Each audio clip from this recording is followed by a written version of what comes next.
we as Tanzanians, I want you to be 100% honest with me on this because it is something that is very concerning to me personally. And I'm sure to you who is listening, you're also very concerned about this. Is our data and our personal information that is in our phones or that we post online, is it really safe? So I think our data is not safe. Okay. And this is because there's a lot of data scrapping that's actually happening. You know, when you keep your information online, people can scrap that information Mm. from different platforms, from different websites.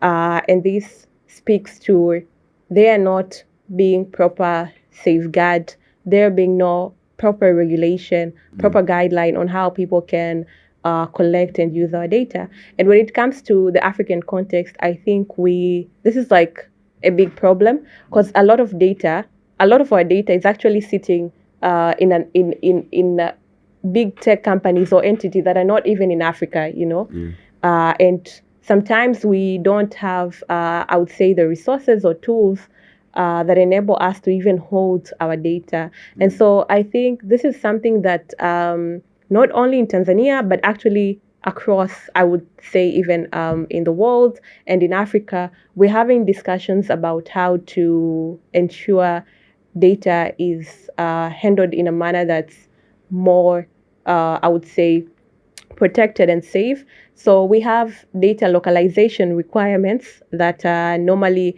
requiring that certain kind of data, especially like sensitive data.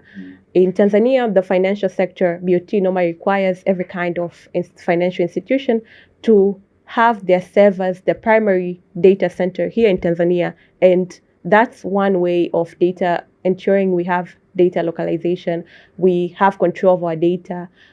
We also have a discussion on digital sovereignty, you know, and how we can be able to attain it. A big part of it is also being able to have control of our data. And this is something that I think requires, I would say, like a multi stakeholder approach and conversation and effort to ensure that our data is safe. But I think when it comes to individual people, it's quite crucial to always think of the kind of data that you're putting out. Sometimes we now have a lot of people who are also keeping good content, I would say, or quality data behind paywalls, and this is because people have understood that there's a lot of data scrapping that's going on, and they're keeping their very rich content behind paywall. So in order for you to access it, maybe you have to pay. And so I think even as Tanzanian, we need to kind of rethink because in the digital age, they say data is the new gold, it's the new oil, and there's actual value.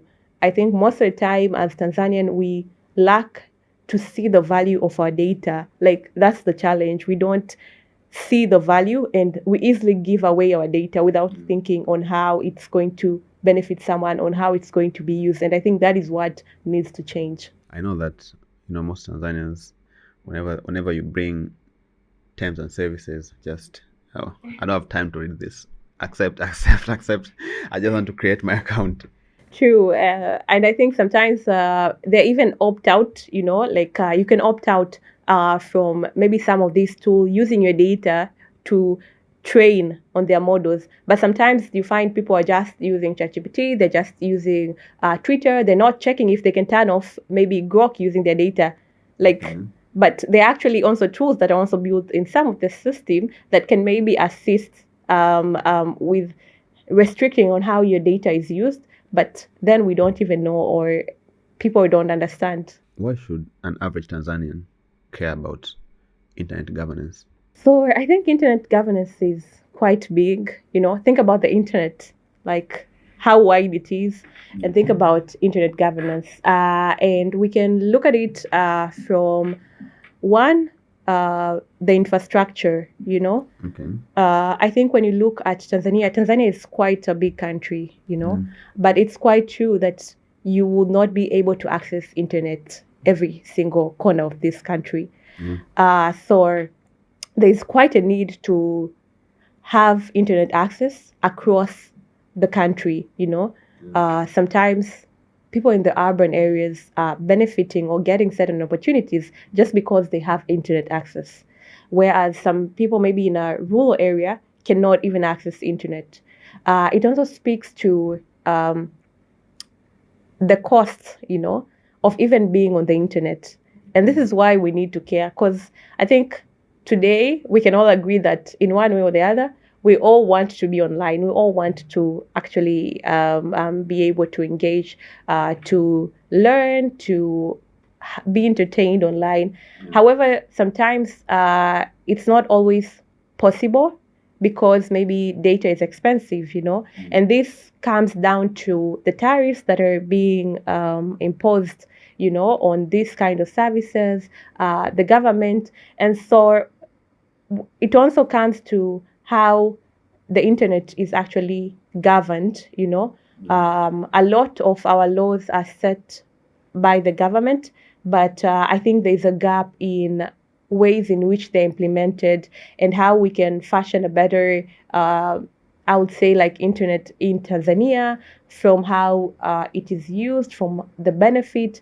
We're having a lot of, I would say, public services now being delivered via e-government. However, it's still a challenge for people to access, for people to even understand how to use the internet. And so I believe in 2025, there's actually a need for everyone to, one way or the other, to understand, to demand better internet governance in our country, and to also be part of the people who use internet and benefit from it.